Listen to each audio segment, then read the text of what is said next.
Well, welcome back to another English couple. We're in the kitchen today.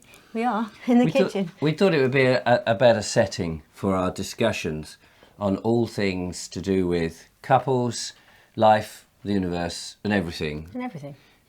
And I think that it's interesting to do this because one can have one's own views on life, but when you share your view with somebody else, it's much more interesting because sometimes it can challenge your view. Yeah, it can open up the dynamics a bit, can't it? Exactly. So, Julia, what are we talking about in today's show? Well, I've always been fascinated with how different couples show affection Ah, and how different people, their levels of... with each other. yeah, Yes. with, Yes, because I suppose like you can show affection to a cat or a dog or a pet very easily, but sometimes with humans, yes, it's more difficult. Yes. Some people are more comfortable with outwardly being expressive with affection and others are not. when I was a kid, my parents struggled greatly with showing affection. In fact, because my mum, as a kid herself, was brought up in an orphanage, she didn't have anyone to love her other than the institution. And And that wasn't terribly nurturing, was it? no, so when I was a kid, she didn't really understand how. I mean, obviously, there was a certain amount of instinctive showing affection, being kind, or rather not being nasty. But hugs, cuddles, all of that never happened. Whereas, Whereas I was shown a lot of love and, and a lot of attention. And if I needed physical comfort, which I did, I was always granted it. Yes. My mother's always been very loving. so how has that made you feel now in the future, in the present, going from having lots of cuddles? Has it made you... Well, because I was thinking about this, I wondered whether I'd been taught that I needed the physical comfort. But Right. I'm looking back, no, I'm pretty sure I've always just needed it. But not Sort it just out. need, but give? Give, yes. I need to show it. If I feel Right. it, I need to show it. Yes. And, I have to let it out. Otherwise, So it's very it much just- a reciprocal. Yeah. Yeah. Now, I find that difficult. I do find it difficult. Now, in our relationship, I've noticed that, of course, you are much more giving, more tactile, and all of that. And at first, in all my relationships, with my married relationship, with my long-term relationship with Harriet, I've always found the physical contact a little unnatural, and I feel that even with people, when you meet people, Yeah. and you see a lot of people, they'll go, "Oh, darling," and they'll hug them and they'll kiss them and all that, and they may have only met them once or twice, or there'll be an aunt or a distant aunt and all that. We didn't have much family, like aunts and uncles and things, and we saw them very rarely.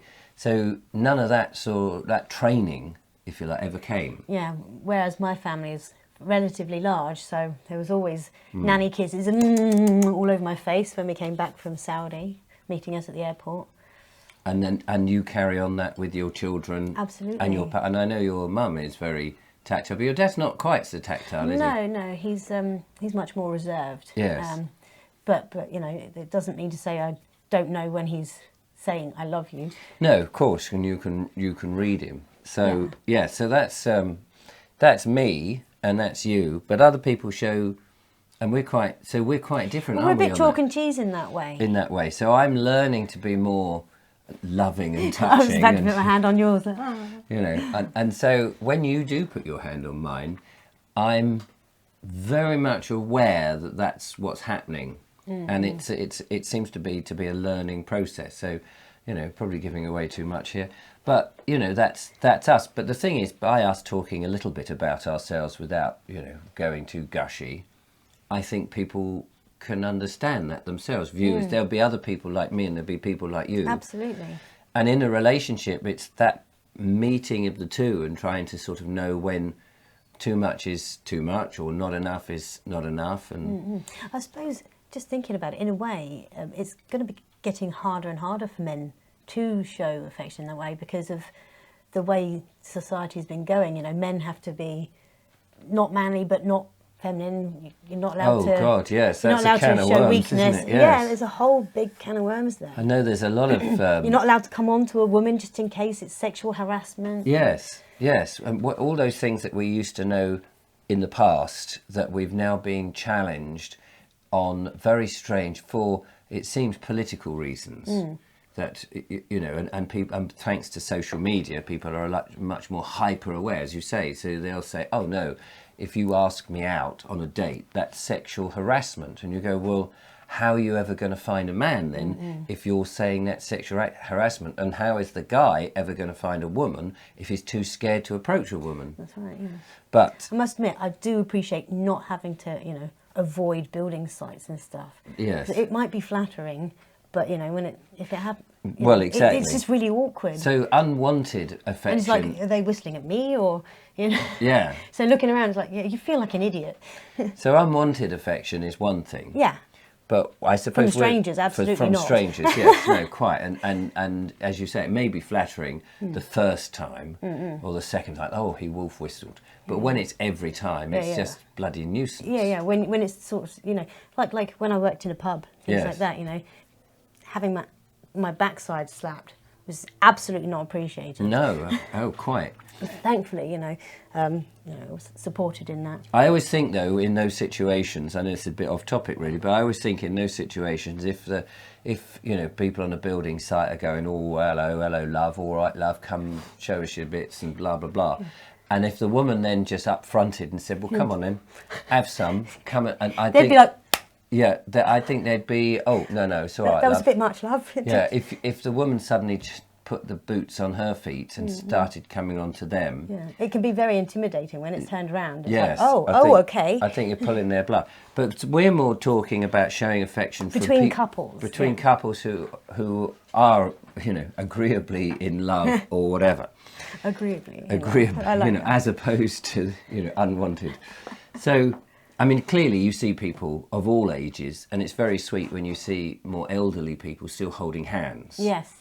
And that's so you can tell that they are a couple. Yeah. And I suppose if I'm out with not with you, because I feel more tactile and more loving with you, and even on camera we've held arms and things like that. You've kissed me on camera. And we've kissed. But in previous relationships, not that I felt any worse about the person, I would always feel a little bit conspicuous, I suppose, by showing affection. It was because of my upbringing, I reckon. Absolutely. And so I wonder if you can detect that with people, if one of them's sort of going, "Oh darling," like this, and the other one's stiffening up a bit, going, "Not now, love." Yeah. Not that. There's a time and a place. Yeah, that moves on to public displays of affection. Right. Doesn't it? Yes. Because some people are just really not comfortable with even holding hands in public, and Yes. others, And almost need it at times, for the physical reaffirmation that, that someone else is there and that you're not. Yes, and you're sharing an experience together, aren't you? If you're, if you're overwhelmed by something, it could be in a shop window, or the scene that you're in on a promenade on a beach, and you just go, "Oh, look at that," and you might just want to be, in order to share the feeling that you get, you might pull your partner closer to you. Or you might just go, "Look, come on, look, let's just kiss under that tree because it's very romantic." Yeah. But some people can't do that. And some people... But what about those people, the onlookers, who see people showing signs of affection in public? Yeah, well, some people can't handle it at all, and they're like, "Ugh, get a room." Yeah. My usual response to that would be, "I've got X amount from, my house." What does that mean? Like, because I can't remember how many rooms I've got in the house. Oh, I've One, got two, three, X. four, I thought you five. were talking about money then for some reason. I've got No, X no, amount no. from my house. I've got X amount, what, rooms? Rooms in the house. I've got 10 rooms in As my in, house. get a room. Oh, right. I've got 9 rooms, Oh, thank I've you. got you. Yeah, Just I've got don't 9 want to rooms. be in one right now. Yeah, I don't need an extra room. What am I going to do? It's another one to heat and clean and tidy up and put a child in. I've got enough of those, thank you. Yeah, so some people are very anti-public affection, but some people do, they seem to want to do it because they're more exhibitionists. Tends to be the newer couples, Right. in their first... In the flush of... Yeah, in the throes of, oh my gosh, I found love. Yeah. So yeah, and they tend to get a little bit overzealous in public, you know. And is that So because they're sometimes not people really? are like, "Oh, Do you oh." think that's because they're not really thinking about, they're not thinking about other people in as such because they're so wrapped up in themselves that they've almost pushed the world away. Absolutely, I think there's an element of that in it. I mean, you will get the few, the few that actually do it just to Deliberately. get the attention and just to get Yeah. a reaction. Because let's face it, you get trolls in all areas of life. Well, that's true. So I mean, so in other words, you'll get some people who think it's just a bit of a laugh to be, perhaps. More exposed, displaying a bit more skin to than push normal. boundaries. Yeah, so that's very true. But some people, when they're showing their affection, may not be doing it in that physical way. There's so many ways of showing affection. For example, you pop to the shop and you happen to I'll pick up that chocolate for my Yes. partner because I know they like it and they're feeling a bit down. Unexpected presents. Yeah, just little but things like small that. ones. And flowers. Yes. Flowers, When- chocolates. Now this is interesting because you very often bring flowers round here. I do. And we should have brought the lilies in because you've got some lilies in the Oh, front yeah, room. yeah. We should have had them on display. We should have. Never mind. Failed miserably And the there. poor roses are heads down already. Yes, but you've often done that now. Of course, when we first got together, of course, I was thinking, a lady loves flowers and a lady loves chocolate and all this sort of stuff.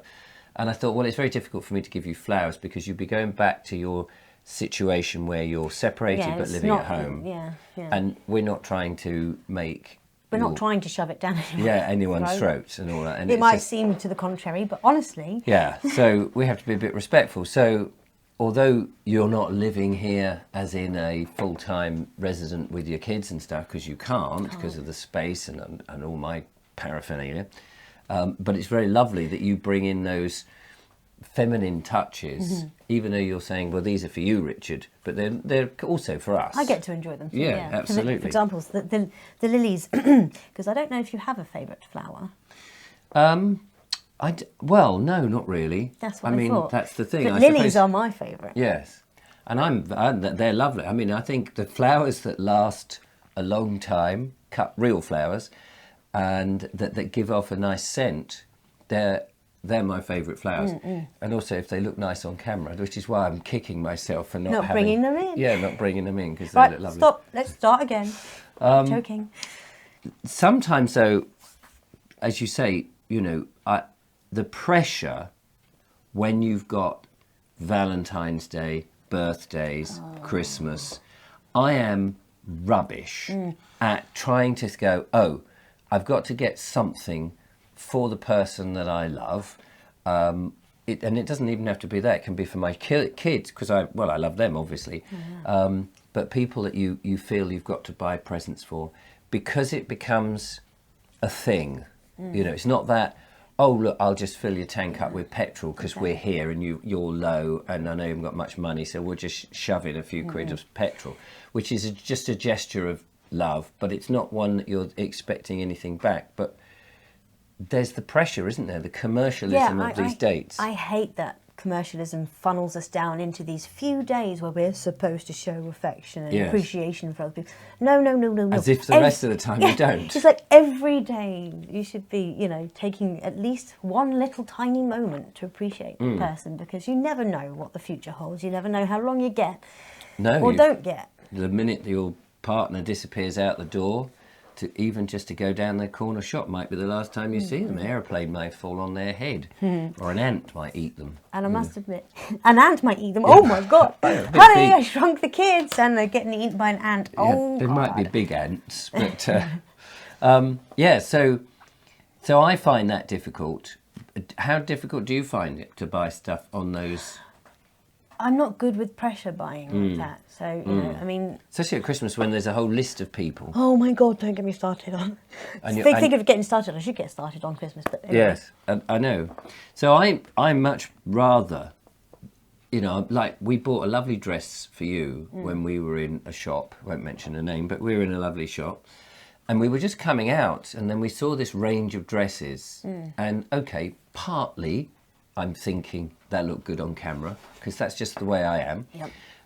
But partly it's also a dress, I'll never wear it, clearly. you know, and there's no point it just sitting on the hanger only for when we're filming.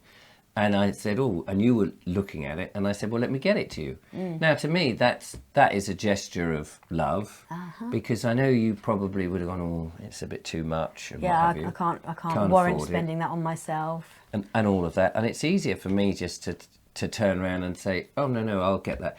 Whereas if it had been a jacket, well, I might have bought a jacket if I thought it was going to be something. But sometimes I'll go, no, I can survive without that. And so I wouldn't bother at all. And I get a lot of pleasure out of being in that position to say, no, it's all very magnanimous of me. I will buy it for you, my darling, as a token of my love. And then there's me going, oh, thank you so much. Yes, in the stand, and I get to see you. Of course, I get the benefit because you're then dressed in this beautiful dress, and so I it's a win-win, isn't it? Yeah, I'd say so. And then you know you're aware that this funny bald bloke who does YouTube videos and dragged me onto the scene still loves me. Yeah. And not still taking, wants me around. Yes, and I suppose part of this showing your affection for someone is to prove, or to not prove. It's reaffirming the bond. Yes, know? But not to be taken for granted is where I yes. was trying to get. It's Yes, like, yes. oh yeah, just expecting me to, you know, look beautiful on camera, or you know, always be on your side. It's like, yeah, there's a deal, isn't there? There's a deal that you both, a subconscious deal. It's not a conscious that you're thinking, oh, well, if I do this, you'll do that. But I think on a subconscious level, in order to keep the relationship going, it's continuing to woo each other, Yeah. isn't it? Continuing to, you know, Absolute- pique the interest in the other. well, I think that's it. I think you put your nail on the head on that. My nail on the head. I'm rubbish. We'll be moving on to the next bit. I love you. So, how often do couples say "I love you," and what's normal? Yes, and does that wash off? You know, does it dwindle over the years where you don't say "I love you"? Because I can say quite easily, for me, I can end up using "I love you" like punctuation marks. You know, like for my children, I'm constantly saying "I love you," or Right.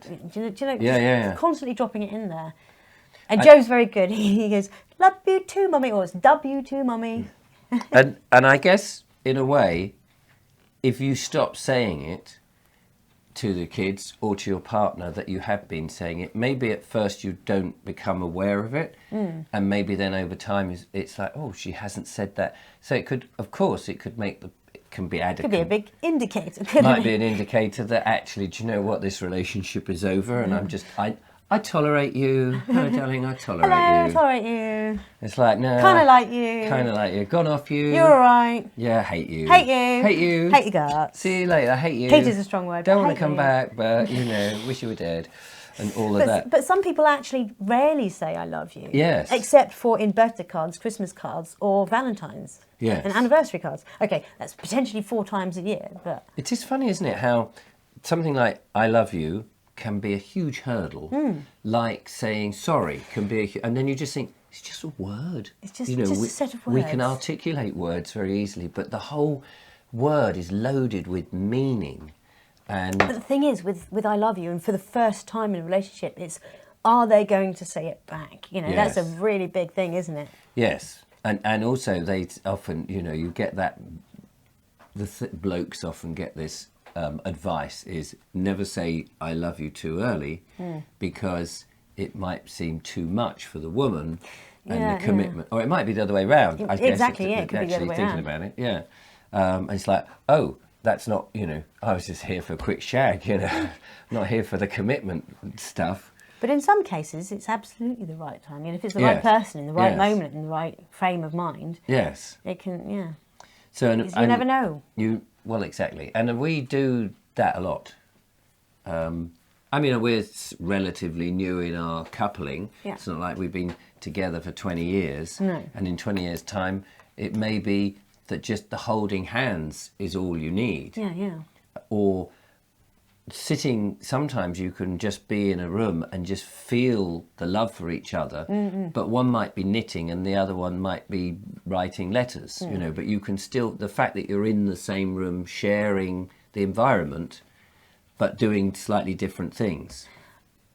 I was just, I know, not other than watching telly. Oh yes, but I mean, even doing the same thing. I mean, you know, reading a book together, reading aloud to each other. Yeah, so even if you're sitting at the opposite sides of the room because the reader needs to sit in the light. You know? Yeah, so we do that, and people might think this is a bit strange, and I'd be very interested to know. And by the way, the comments are on, as you would have noticed. We read. We started this when we did the Thames journey because it just gave us something to do in the evening on a boat. And we're reading a book called Georgiana, the Duchess of Devonshire, which is probably a book I would never have picked up because it's sort of about a woman and in that period of time. Although I'm interested in the history, and the history is fascinating. Yeah, and actually it was you that picked it up first. Yeah, wasn't yeah, it? no, I picked and it started up. randomly reading it, and I was like, I like that. Carry on. Yeah. And I'm driving the and the I van. didn't know whether you would get bored with it, but actually we both got into this book, and then there's bits of the politics which, okay, some bits are a bit difficult to comprehend, but overall it's stretching us. But it's something that we do together that is our own personal thing, and I'll read to you and you'll read to me. I mean, it's great because typically I used to be very much a bookworm as a youngster. And I used to plough through books left, right and centre, fiction, non-fiction, lots of non-fiction actually. But I would never read aloud. The only time I'd ever read aloud before reading with you was in school, in the classroom, which is mortifying, right? Yes, because it's very difficult reading aloud in front of a whole group of people, whether you're reading classmates or anywhere, I would say. So, I mean, for me, it's really great practice. For reading, for the reading, getting the words from brain to out the mouth in an audible and legitimate order. Yes. But it's also, it's the orating. Absolutely. I love reading. I mean, ever since I started doing acting lessons, you're encouraged to read out loud because it makes you think about the sentence, how it's going to be put across, where the emphasis is, and of course you're doing it all on the fly, and very often you make the mistake because you don't quite know who's talking. We do this a lot. The way the book is written, sometimes it's only halfway down do they reveal who a character is suddenly So suddenly speaking. you're having to change the voice you've slightly put Gone on. from a lady talking to Oh, down here. And that's, I mean, that again is part of the fun. And then sometimes we will also try and deconstruct the paragraph that we've read because it wasn't immediately clear. Especially when it's quotes, and there's a lot of quotes from the Georgian language, the way the Georgians explain something or in a letter. Yes, and the author would write it down as it's written in the letter, wouldn't she? So there'd be abbreviations, but so she would put the word, I wanted to show somebody something, but it would be SHEW, to shoe it. But that's in reference to the affectations of the accent that her and her clique had, Georgiana and her clique had. Need to show you what to show do. you. But that's what we do, and we find reading very... it's very therapeutic, and also we do watch occasionally the odd video and the odd downloaded something on YouTube or whatever, but not that often. It's like if I'm cooking and Julia will pick up the book and start reading and vice versa, and we just do it, and it's one of those things that you can do together that's so easy. We know we both enjoy it, so it feels good, doesn't it? Yeah. And especially when you can read successfully and sound. So that's something. Nice. It'd be interesting to know if you, with your partners, do a shared task together, other than bathing or dressing or whatever.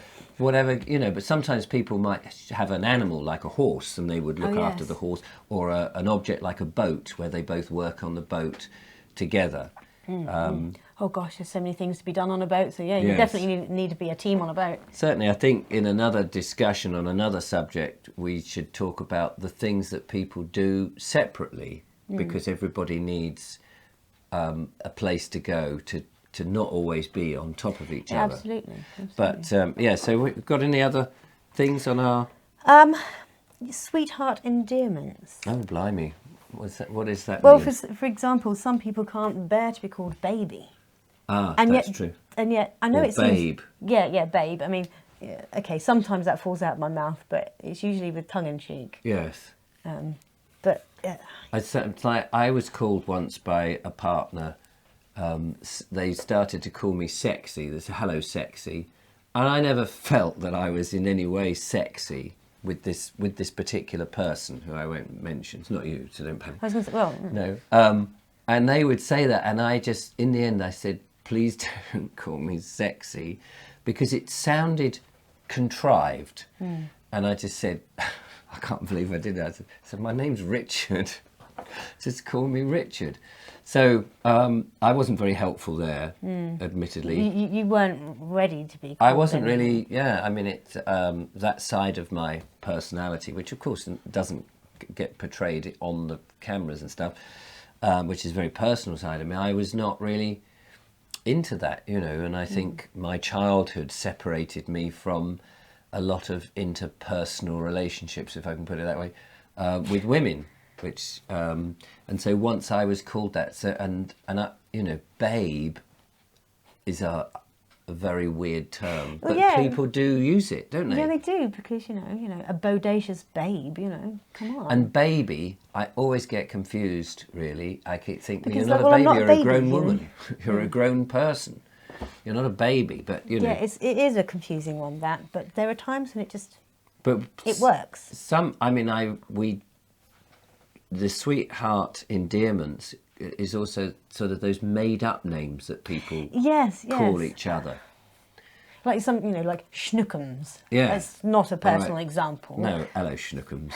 And people do, don't they? And you think that's interesting. And actually, I was reading something only the other day about how people have got their names, and very often in the old days, people had nicknames, yeah. Yeah, they would have their nicknames because people would Have call very themselves, similar names, wouldn't yeah, be William Tomlinson, and then his son would be also another William. So there'd be loads of William Tomlinsons or whatever the name was. And so sometimes, and we watched that with the film, that the Welsh thing about going up a mountain and coming down. The Englishman who went up a mountain. And all of them went up would- a hill and came down a mountain. Yeah, so there would be John the Goat and Fred the Wheel or whatever it was, can't remember now. But yes, so I think those, then you get these more sort of almost childlike endearments, don't you, like Schnookums. Yeah, and I had a good example in my head then. Oh no, But it's gone now, because I was listening to you. Oh, sorry. It's your voice. I love listening to your voice. That's why I like reading with you. Oh, that's very kind of you. It's a bit groggy, I've got a cold. Yeah, I know. But yes, so lots of people have all of that, which is very strange when you overhear somebody else's. I think, you know, if you're sitting in a cafe or something and you hear someone go, oh, schmuckums, and you go, oh, no, really, schmuckums, and you turn and you said, here, doddly-do, did you hear schnookums over there? And, you know, and if they heard yours, they would think that's silly as well. So, Well, actually, my mum has a silly name for me. does she? I'm not sure why I've mentioned this, No, because no, now it's- you want to know what it is, don't Well, you? of course we do. You don't have to, though, if you'd rather not. Lulabelle. Lulabelle. Lulabelle. Oh, okay. Lulabelle. That's very Yeah. nice. It's a very I used to- pretty name. As a kid, I used to think, oh, maybe it's kind of a Tinkerbell sister Oh, or right. something. You know? Yeah, Lulabelle. Lulabelle. I don't know. Anything And my nan, Yes. her mum, my Yes. mum's mum, used to call me, oh heck, Flossie. Oh no, that was my granddad used to call me Flossie. I don't know why Flossie. I have no idea. Yeah, I don't know. I'd be interested. Yeah, so I mean, I assume this has gone on for years. Yeah, this I mean, sort of thing. there's the late Queen Elizabeth. She Oh, was yeah. called Lilibet by Lilibet, her. that's I think true. it was her grandfather, and then So have you got those? Would you reveal those? Tell us it in the comments. there's an interesting one in Gogglebox, which is a TV program Right, that yeah, I've I've heard watched of on it. I haven't the great seen much of it at all. NETFLIX. But yeah, there's a couple in that who they call each other Nutty. Nutty. He calls her Nutty. I think she calls him Nutty as well. Hmm. But yeah, I just for ages I was like, why? I had to go and look it up. Yeah, It's terrible. just a nickname What a they call each strange, other. isn't it? I mean, Nutty. I shouldn't really tell everybody. I just call you ugly bitch, but you know, all right, ugly bitch. I don't think I'd have stuck around if you did, because No. like, you know, I'm That's too charming, quickly that to is. believe that. Yeah. Is that our list done? I think it is. I There think was it is. lots of other things that we had Well, one about. could, But like all these we could subjects, go on and on and on. we can revisit these again. But I hope you enjoyed our little discussion there. And if there's anything you want to add, of course you can. Keep them clean, keep them nice. No negative comments, please. This is a friendly environment. And I hope you enjoyed us being in the kitchen. Something a bit more couple-like. Change of scenery. Yeah, who knows? We might be sitting in the back of the van drinking a bottle of cider next time. Cider. No. Or what is that stuff that you like? The honey. Old moot. No, the honey. Mead. Mead. Anyway, thanks Not for that I drink a lot of it. No, Thanks thanks for for watching. watching. We'll see you next time. Ta-ta.